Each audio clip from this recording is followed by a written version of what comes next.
Hello, everyone. Thank you for joining this session where we are going to deep dive into edit graphics and creating specials.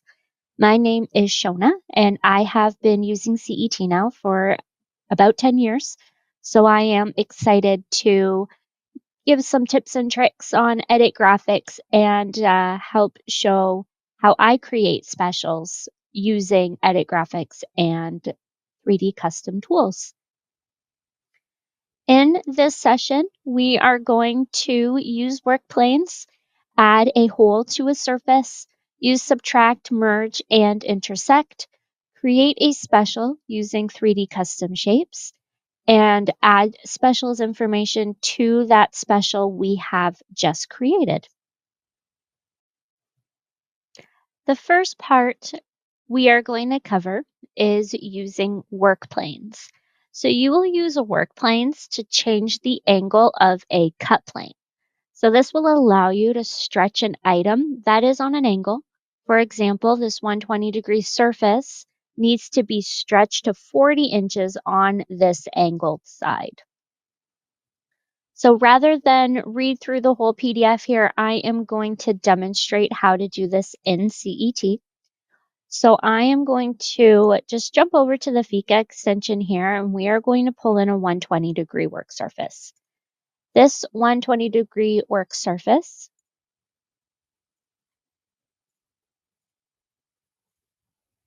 is currently at 36 inches, and we would like it to be 40. So first thing, I'm going to go into my edit graphics, and I am going to make this surface editable. If I select that surface now and try and put in a cut plane, you'll see here that even if I go to the x-axis, if I go to the y, it's not allowing me to place that cut plane on the angle of this surface in order to stretch it. So what I'm going to do is I'm just going to rotate my work plane.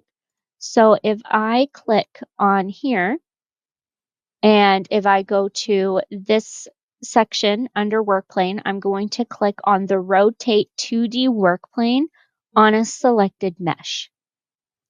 So I'm going to click that button, and I am just going to click on the corner of that work surface. So you'll see here now I've got a kind of cross here with some arrows on it.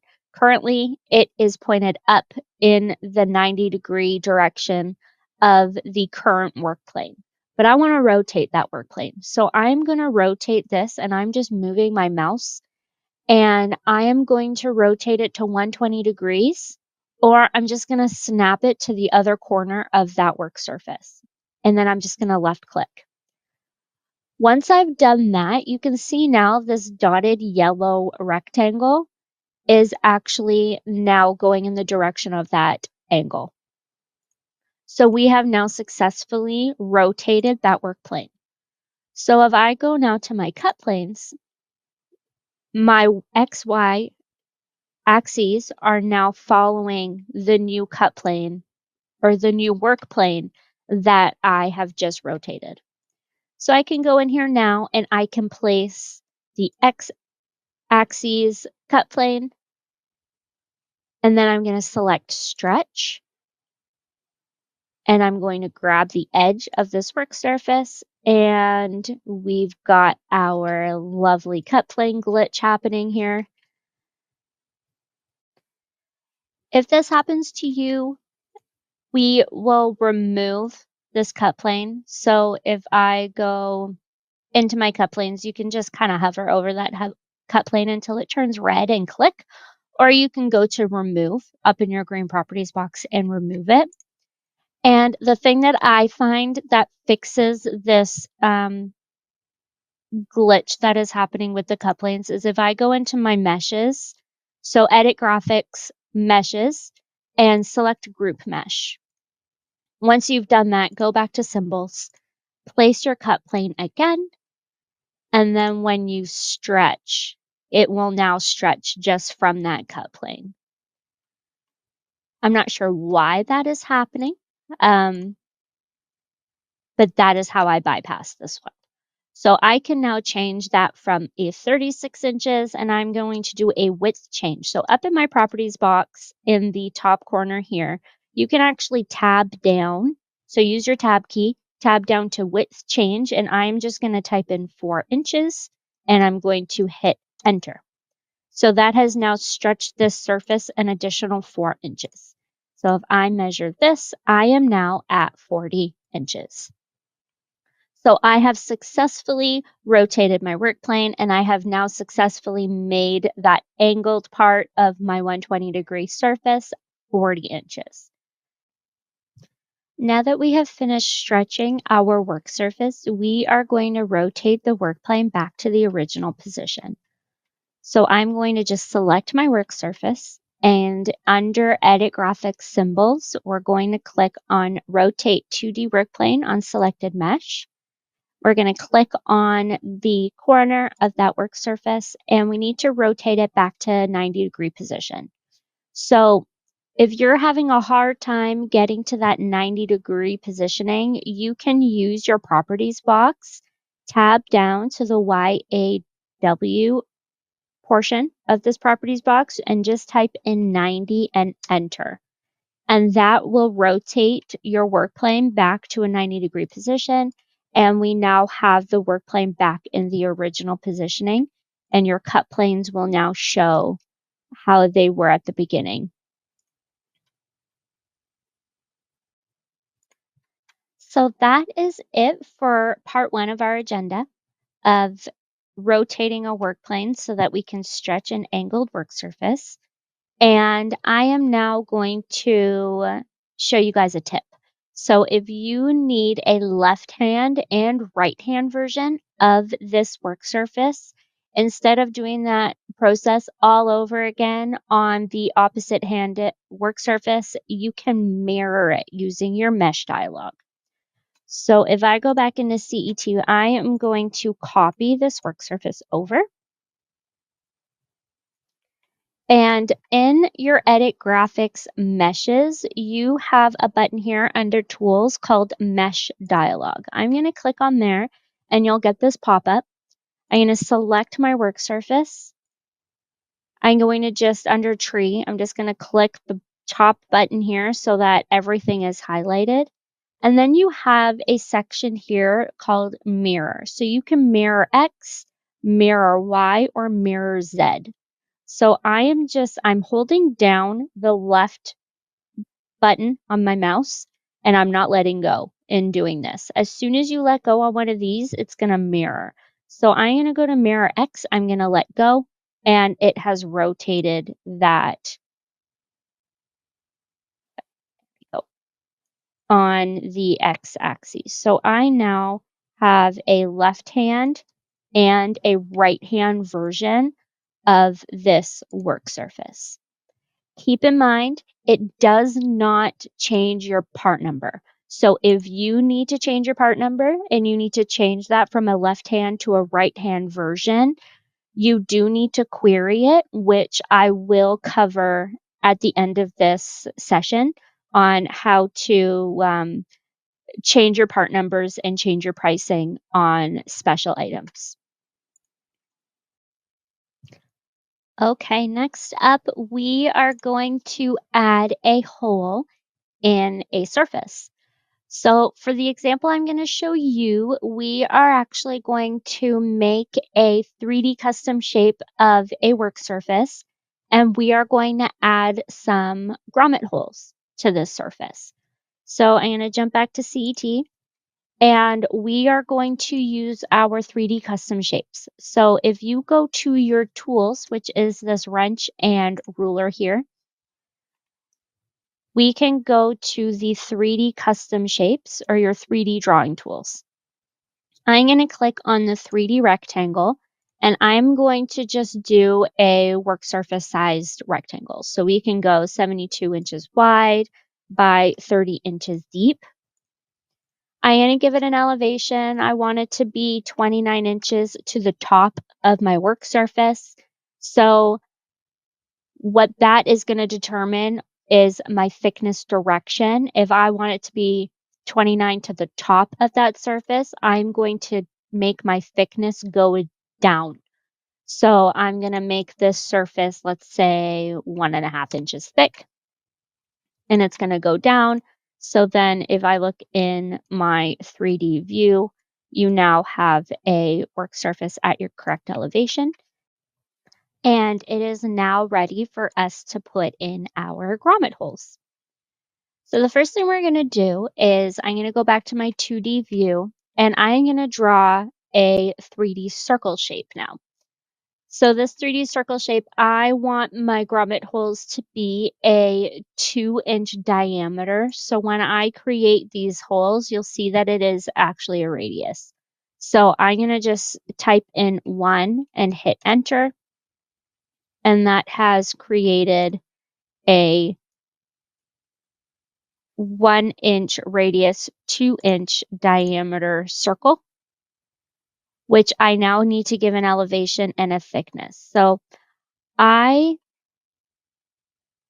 am first going to show you how to remove the fill on a 3D shape. I don't know about you. I find the color can be a little bit distracting if I'm trying to draw something. So if you click on this surface, you see here how you've got a 2D fill option here. You've got no fill, follow 3D, or custom. I'm just going to click no fill, and that is going to give me just a contour line drawing. 100% personal preference, how you like to work. I'm a little bit of a plain Jane, and I like I just like a contour line in my 2D view. There we go.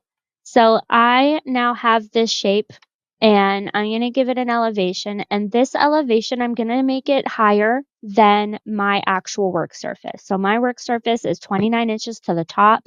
I'm going to make this circle 30.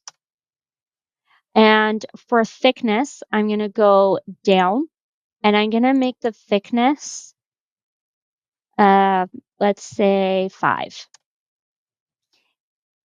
The purpose of this is I want this shape to be thicker than the work surface, and I want it to intersect with that work surface. I want it to go right the way through. So now I can copy this over, and if you have specific spots where you want to put these grommets, you can definitely measure it, but for this purpose and to save time, I'm just going to place them. So I have now placed 3 circles or cylinders on my work surface. They're intersecting that work surface, and we're now ready to cut holes into our work surface. So we are simply going to select that work surface, and you'll see now in the properties box, after I've drawn these cylinder shapes, you now have the option here to cut holes or create holes. So it is one button. We're going to press that button, and it has created 2 of our 3 holes. If you find that this happens, what I do is I grab the one that didn't work, and on my keyboard, there is a page up and page down button. I just kind of move it up a little bit using the page up button, and then I click on the surface and I hit create holes again, and 99% of the time that works. So if you have one hole that is being finicky and is not behaving, just change the elevation slightly and try again, and the majority of the time that works. So we now have a work surface with some grommet holes. So this can be done with any shape, as long as it's a 3D shape. Make the shape you want to cut away bigger and intersect the shape that you want to cut away from. Once you've done that, click on the work surface and you find this button here that now says remove holes, but previously it said create holes. Click that button and you get your holes in your surface. If you want to remove those holes, you can just click the surface again where it says remove holes, click that button, and those cylinders will come back.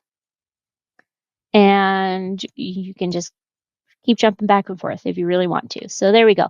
We've got a work surface with some holes.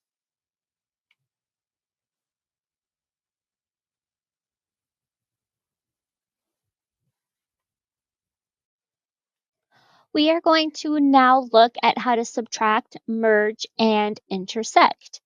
So first up, we're going to do subtract, and you can use subtract to remove the overlapping portion of one shape from another. So the example I'm going to show you is basically how to make a box using your 3D rectangle or using any of your 3D custom shapes. So I'm going to go back to CET and we're going to start off in our tools section here and under our 3D drawing tools. I'm going to use my 3D rectangle. And I'm going to make a square of 30 inches by 30 inches. I'm going to leave my elevation at 0. It's going to sit on the floor, and I'm going to make my thickness at 12 inches, and I want that thickness direction to go up. So I'm just going to hit enter, and I now have basically a cube of 30 by 30 by 12 inches deep. So I'm now going to create my secondary shape, and I'm going to make it 28 by 28. Reason being, I want 1 inch of space around the perimeter for my box. And I'm going to give this an elevation of 1 inch. So I also have 1 inch on the bottom of my box. And I'm going to give it a thickness of about 13. I want it to be bigger than my base shape. And my thickness direction again is going to go up. Once I have my two shapes drawn, I'm going to place this shape inside my base shape. So I'm going to call this my secondary shape, and I'm going to call this one my base shape. So I'm going to move my secondary shape using my position tool. So I'm going to use position. I'm going to left click the corner of my secondary shape. I'm going to right click the corner of my base shape. And what I'm going to do now is, because I know I want it to go 1 inch over and I want it to go 1 inch down. So I'm going to actually use my spacebar key. Sorry, I'm going to use tab first and go up to where it says XYZ polar and both in my properties box. And I'm going to spacebar over to XYZ. I'm now going to tab down to my X. I want this to go 1 inch over. And then I'm going to tab down to Y, and I'm going to go -1 because I want it to go down 1 inch.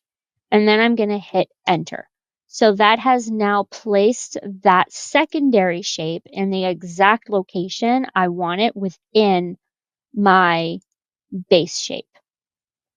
So now that I've done this, there's kind of an order of operations that you need to follow in order for the subtract option to show up in your properties box. So if I click on my base shape right now, it's going to give me the option to create holes, but I don't want to create a hole. I want to subtract completely from that shape. So I am going to select my secondary shape first. I'm going to hit the control key on my keyboard, and then I'm going to select my base shape. Once I've done that, you'll now see I have an operation option in my properties box where you can merge, subtract, or intersect. I'm going to select subtract, and it has now completely removed that secondary shape from my base shape, and I now have a box left over.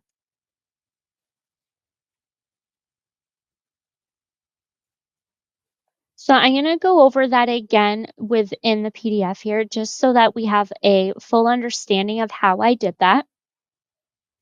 So you're going to use your 3D custom shapes. You're going to create your base shape, which is your bigger square. You will then create your secondary shape. This will be what you're removing from your base shape. And then once you've done that and you've placed your secondary shape within your base shape, you're going to select the secondary shape first. Hit Control on your keyboard, select your base shape second, and then in the green properties box, you're going to select subtract. Now we're going to look at merge. So you can use merge to join multiple shapes into one individual object. So this will place two shapes together. And instead of having the overlapping pieces, you can see in this image here, it's going to remove all the overlapping pieces so that that shape converges as one individual object. So I'm going to go back to CET and I'm going to demonstrate that for you. And I'm going to use my shape that I just created. Let's give it a little bit of an angle here. We'll copy that over and we're going to stick that on top of each other. So if I look in my 3D view here, you can see you've got the hatching here to indicate that you've got overlapping objects. I'm going to merge them together. So I'm going to select one shape first, hit the Control key on my keyboard, select your second shape, and you're going to get your operation back in your properties box. So you've now got the option to merge, intersect, and subtract. So I'm going to select merge, and it has now created one individual item instead of two separate items. So this is a good way to combine custom shapes together without having your overlapping pieces that you'd usually get. The last one in our subtract, merge, and intersect here is the intersect.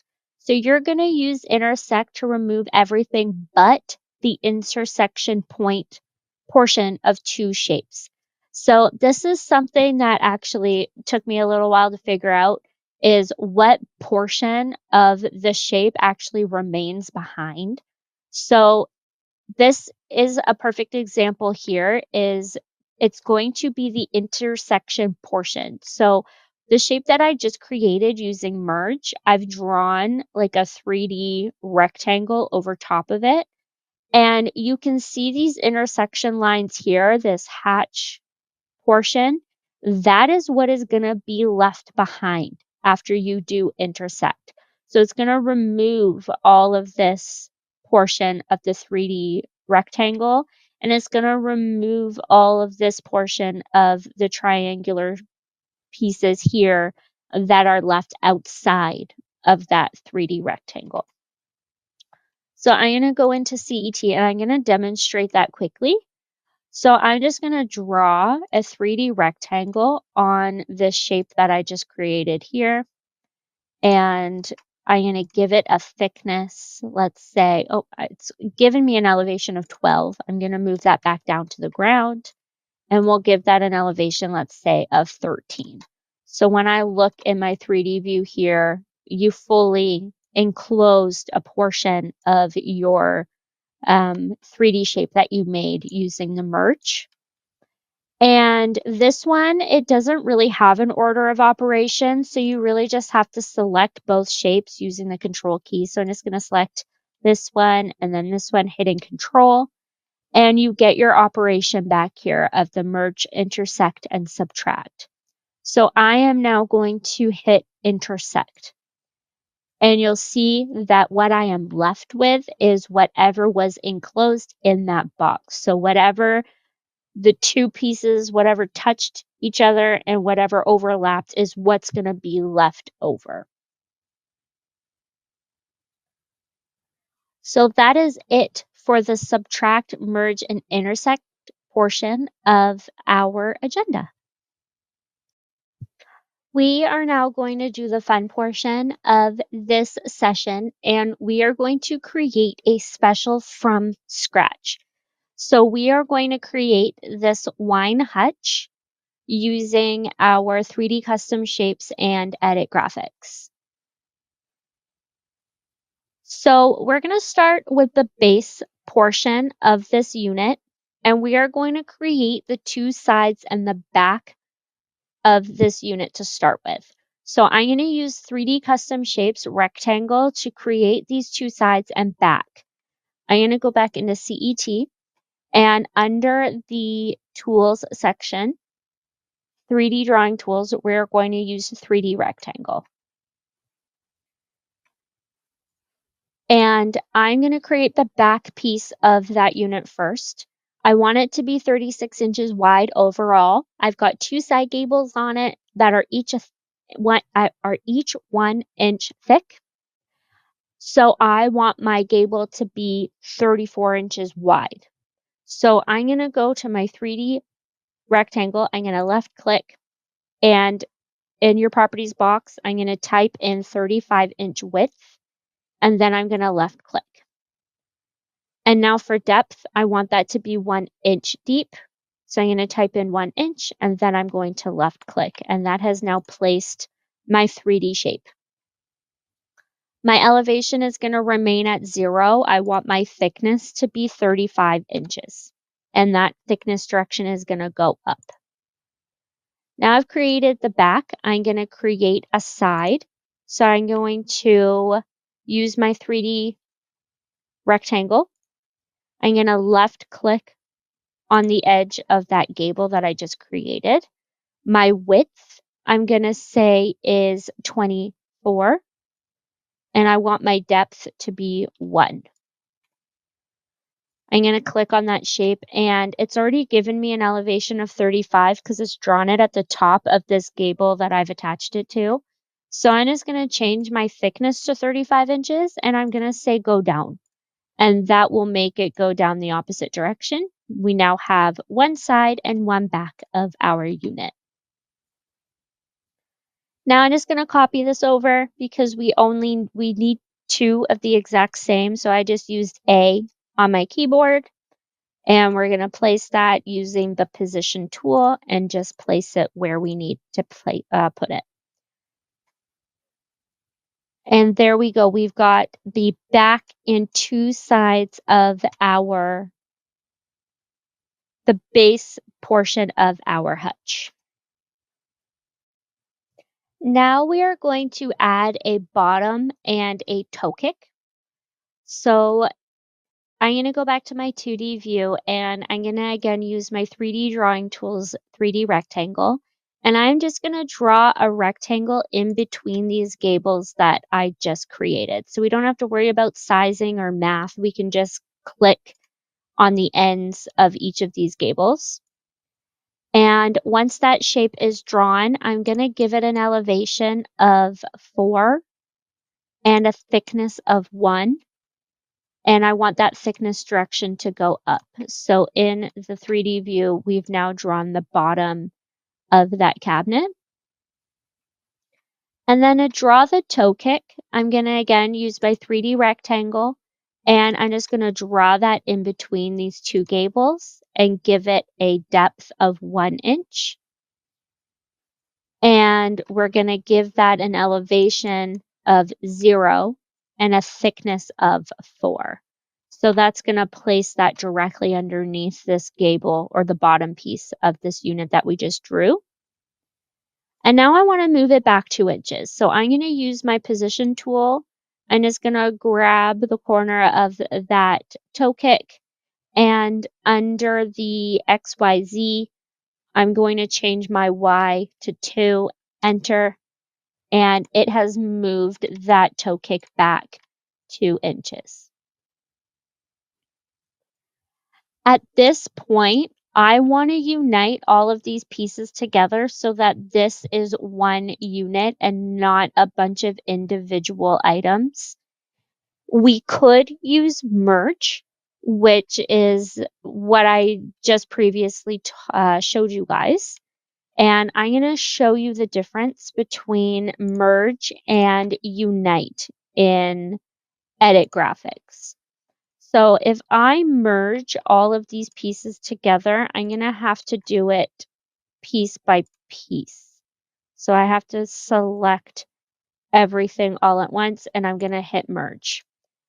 This unit is now one piece, but in my 2D view, I see it as one rectangle. I can't see my gables. It's just one solid piece. If I go to no fill, even then, it's just a rectangle. So yes, this works, but I'm going to show you a different way.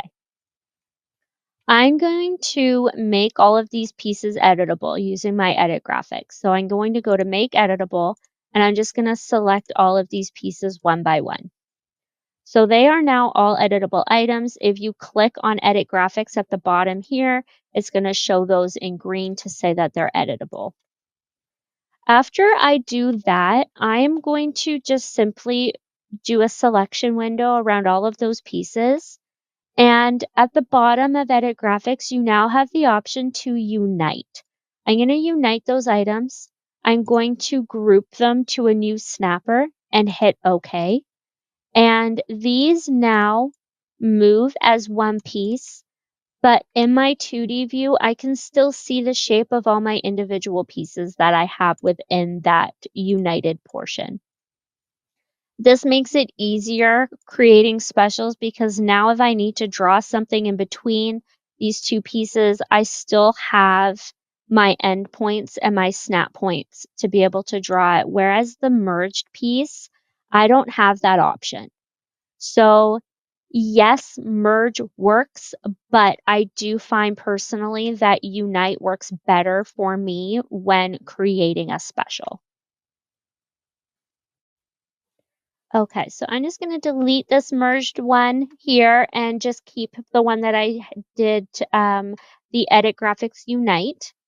And we are now going to move on to creating the center portion of our base unit, which has these cutouts.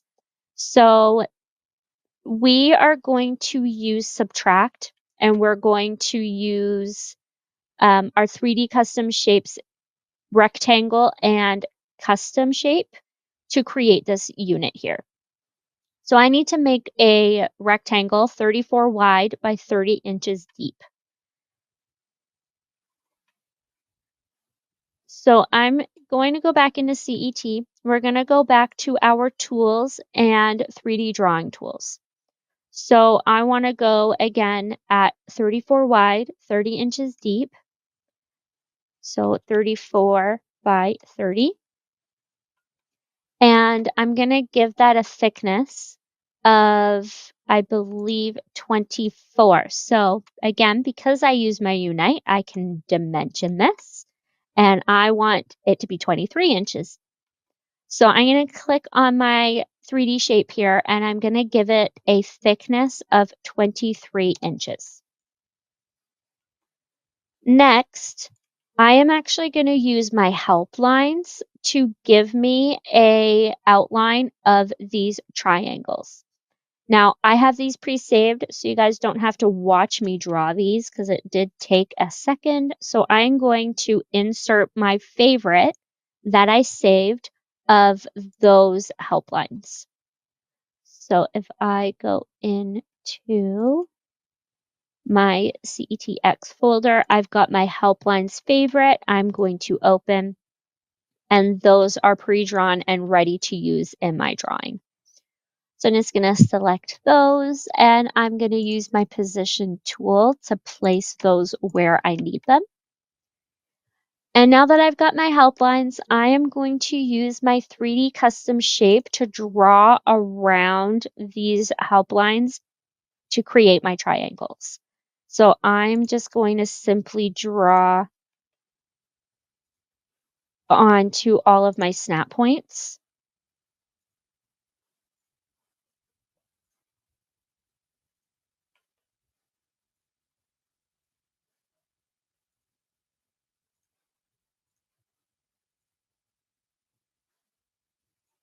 And if you get a little bit off like I did there, it is easy to change it afterwards. So I can just grab my stretch here and move that back up to where I need it to go. So I now have my 3 triangles drawn. I can give them a thickness. So I'm going to give them an elevation of 0, and I want a thickness of, let's say, 24. I want it just to be a little bit thicker than my base shape. So all of these came in at 0.4 inches. I'm not sure why, but we'll change those back to a 0 and give a thickness of 24. So now when you look in your 3D view, I now have my base shape, and then I've got my triangular secondary shapes. So we're going to use subtract to remove these triangles from our base shape. And if you remember, we have an order of operations where you have to select the items you want to subtract first, and then the items you want to subtract from second. There is a little bit of a workaround to that. I don't want to individually have to select everything. So I'm going to use my control and rectangle select. I'm going to select everything all at once. And then I'm going to hit control again, and I'm going to deselect my main shape. And actually that didn't work. Let me try that again. There we go. That time it worked. So control, group select, and then I'm going to hit control, and I'm just going to select my base shape and deselect it. And then I'm simply going to hit control again and reselect that base shape. It sounds funny, but this is a way to bypass the order of operations. So now that I've done that, you'll see that I do have my operation here where I can merge, intersect, and subtract. You do have the ability to create holes as well. So I'm going to show you the difference between doing both of these. So I'm going to do, for this one, I am going to subtract. So I've selected everything. I deselected my base shape, reselected it again to get this option, and I'm going to hit subtract. It's now removed the triangles from that unit. It is now one piece and easy to use. For the holes, I'm going to hit my base shape here, and I've got the option here to create holes. Again, super simple, but you'll notice when I hover over this one, all I have is my 3D shape. I don't have any additional shapes on top.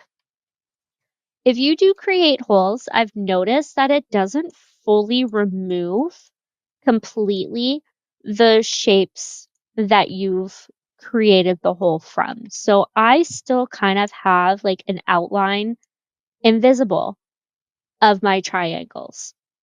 I have found that if I want to apply a finish or something to this, that does interfere with the ability to do that.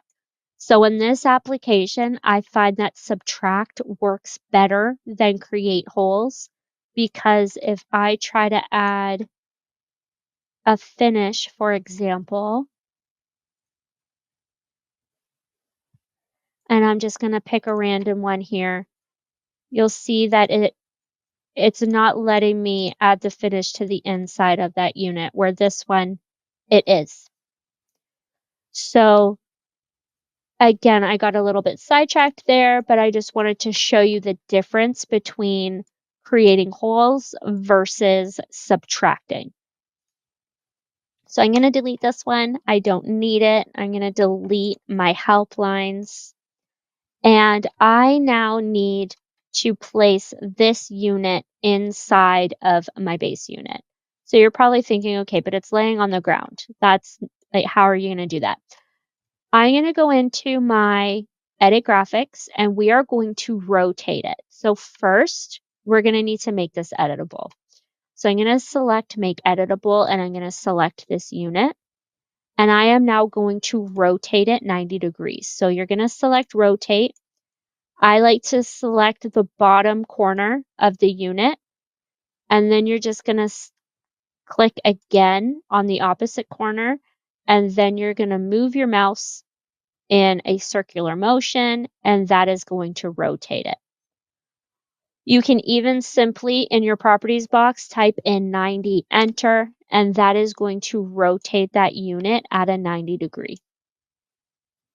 Once you've done that, you can use the move tool to move this unit inside of this one. So I'm going to select move, and I'm going to click the bottom corner of my triangular unit here, and then I'm simply going to find my mesh end of the unit I want to move it into, and I'm going to left click, and that has now moved and placed this unit inside of the other unit. And I can see here that I did something wrong with my measurements. I'm not surprised. I'm really bad at math. Right, I did this at 35 inches. So what I'm going to do is stretch it. So I am going to go into my edit graphics and I'm going to place a cut plane in the middle because I don't want to stretch my gables. I just want to stretch this over an inch. So I'm going to click on here and I want to do group mesh. I want to select the whole thing and I'm going to place a cut plane just in the middle here. And I am going to stretch this over and I want my width change to be -1. Enter. So now this is the proper size and I have corrected my poor math skills. Okay, we are almost done the base portion of our unit. We now just have to put a top on our unit here. So I am going to go to my tools and we're going to use a 3D rectangle again, and I'm just going to draw the shape that I need. We're going to give that an elevation of 35 and a thickness of 1. And that is it. Simple. We have created a top of our unit. So now we've done that, we are going to unite everything together again. So everything is currently editable except for our top. So I'm going to go into my edit graphics. I'm going to make editable and I'm going to select the top. And then I am going to use the control key on my keyboard and I am going to select the rest of my base unit and I'm going to hit unite. And I'm going to group it to a new snapper and I'm going to hit OK.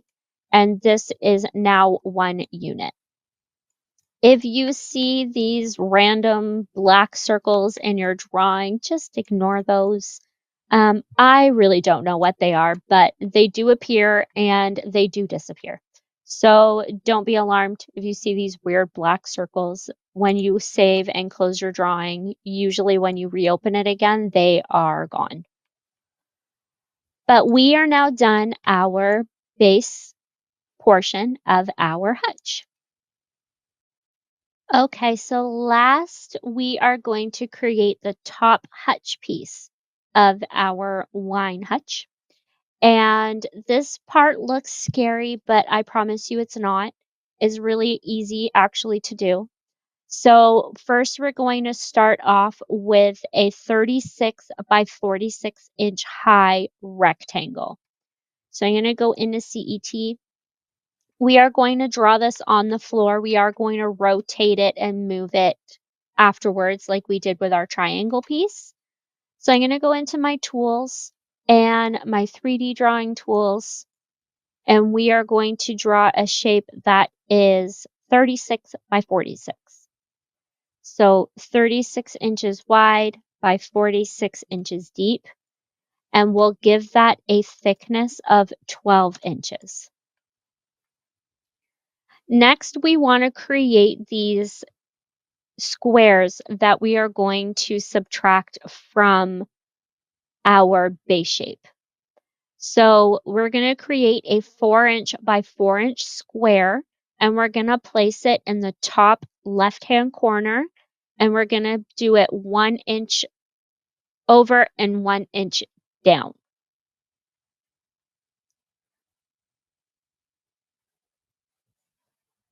So I'm going to again use my 3D rectangle and I'm going to go 4-inch width, 4-inch depth, and we'll give it a thickness of 12. We'll also give it an elevation of 1 because I want my hutch unit to have a 1-inch thick back on it. So we're going to give this an elevation of 1 so it's not subtracting all the way through. It's going to leave a 1-inch piece at the back. Now we're going to use our position tool and I'm going to left click the corner of the piece I want to move. I'm going to right click the corner of where I want to place it. And then again, I'm going to use my XYZ and I'm going to place it 1 inch over. And in the Y, I'm going to go -1 because I want to go 1 inch down. And then I'm going to hit enter. So now that we've placed this one, You're probably thinking, well, now I have to do that like 50,000 times more. We do not. So there is actually a tool we're going to use called replicate. And using replicate, we will copy this square to create the cubbies in the top hutch unit. So we're going to do 7 squares across, and we're going to do 9 squares down, and there's going to be 1 inch in between each of these squares. So if I go to Tools, nope, sorry, Object, Replicate, you're going to get this pop-up here. So I want to replicate this square. And I want to replicate it 7 times across. So I have my count here at 7. I want these squares to have 1 inch in between each of them. So edge to edge, I want this to be 1 inch. You can ignore the rest of these numbers here if it doesn't have a circle within a circle here. It means that it's not selected, so you don't have to worry about those. And then vertical, I want this to go down by a count of 9. I want 9 of these to go down. And again, edge to edge, I want 1 inch in between the two of them, or in between each square.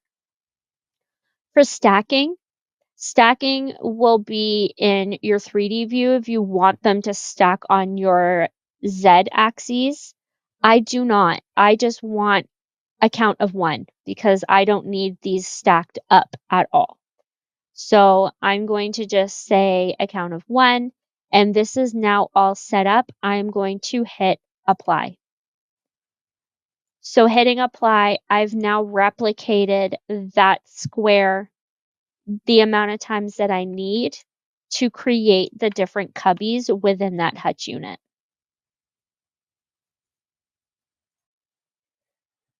Okay, so now we have to subtract all of these squares from our base shape. And if you remember, there is an order of operations. So I am going to first select everything. I'm going to deselect my base shape, and then reselect my base shape. Now you'll notice that when I did select all of this, it did give me the option to subtract. Because I didn't do my order of operations, this doesn't usually work. So if I hit subtract here, yeah, it only left me 1 rectangle or 1 square there. So I'm going to hit undo, and we're going to continue with our order of operations. So I'm going to select everything. I'm going to deselect my base shape and then reselect it again, and then I'm going to hit subtract. So now doing it that way, I now have all of the holes that I need for my wine hutch. So the last steps here is we now need to rotate it and move it to the top of our unit. So I'm going to go to my edit graphics and make editable. And I'm going to use my rotate, and I'm going to select the bottom corner, and I'm going to kind of select the opposite end, and I'm going to tab down to rotate, and I'm going to type in 90 degrees, enter. And I've rotated that now 90 degrees. And then I'm going to use the move tool, and I'm going to select the back corner of the unit this time. And then I'm going to select the back corner of the upper unit here, and we have now moved it into position. One tip for you, if you find that your finish looks a little funky, there is a quick fix for that. If you go into your edit graphics meshes and go back into your mesh dialog, select the item that looks funky, and then select auto UV. 99% of the time, it is going to correct the finish of the unit that looks weird. Okay, so now the last thing left to do, well, one of the last things left to do is just to select these 2 units. We're going to unite it together.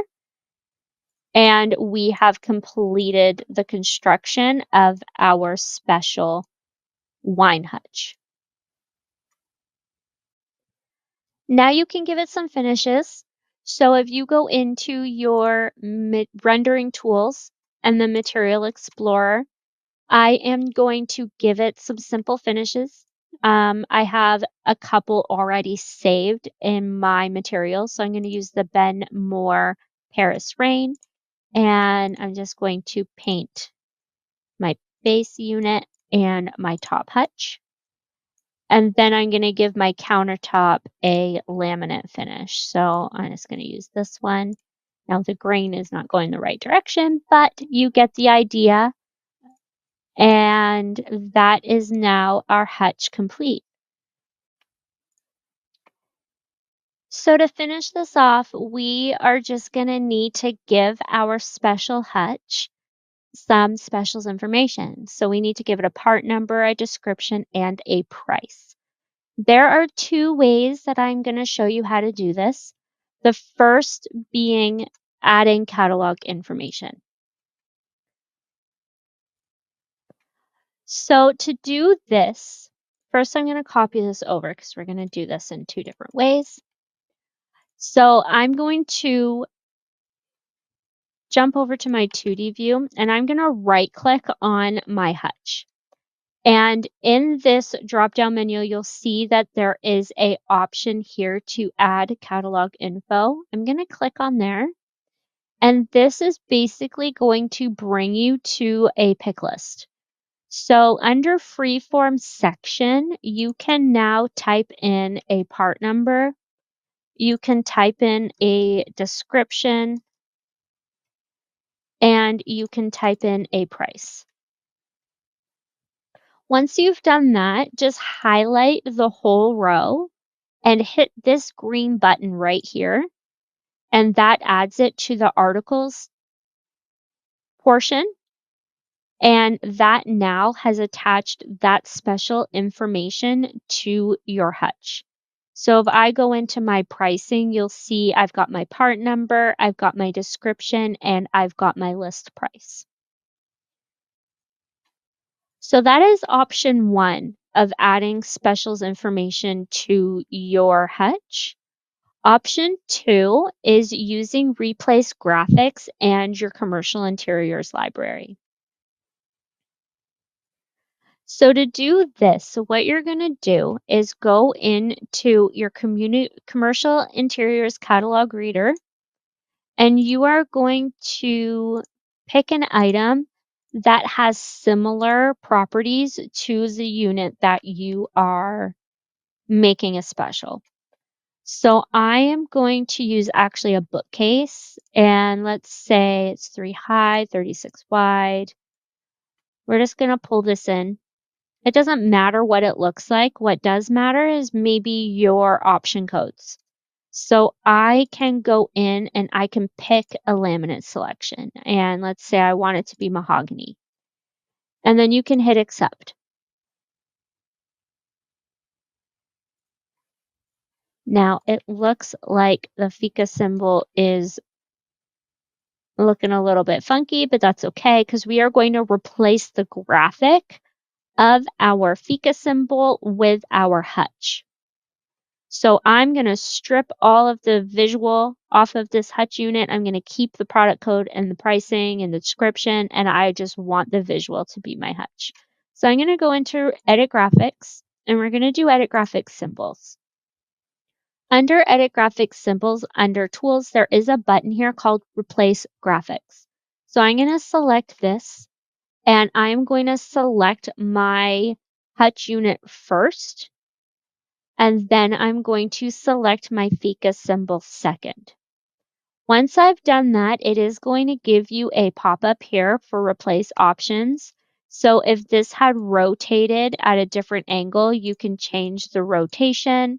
You can change the rotation on the y-axis, and then you can also change it on the z-axis as well.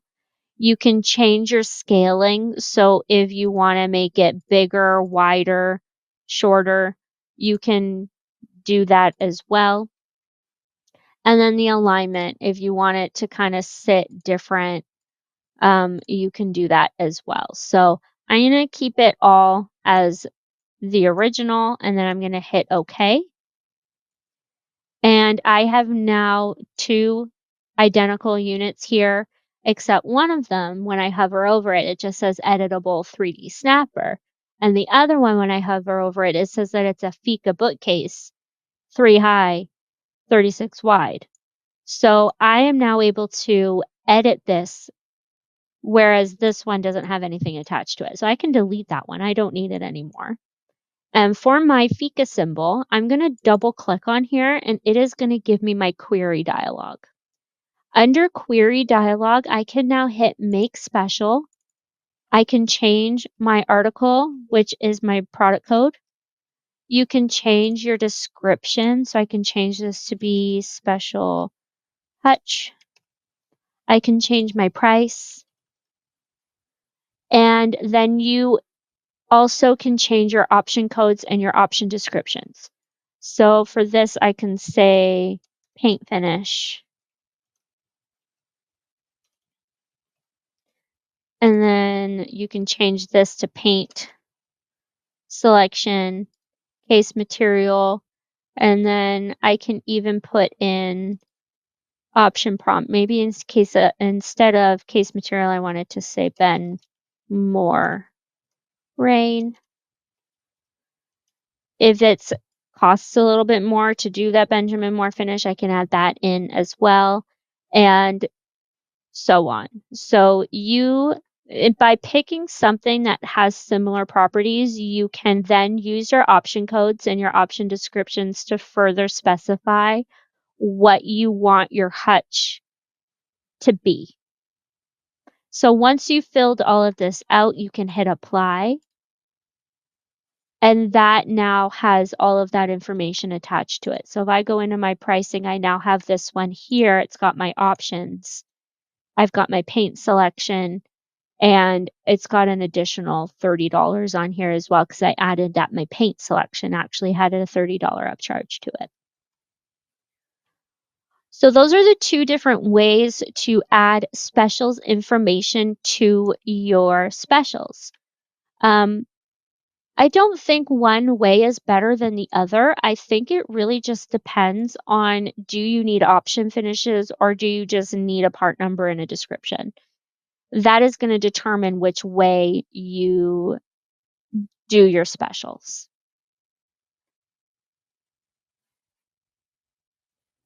Okay, I appreciate you watching my session here.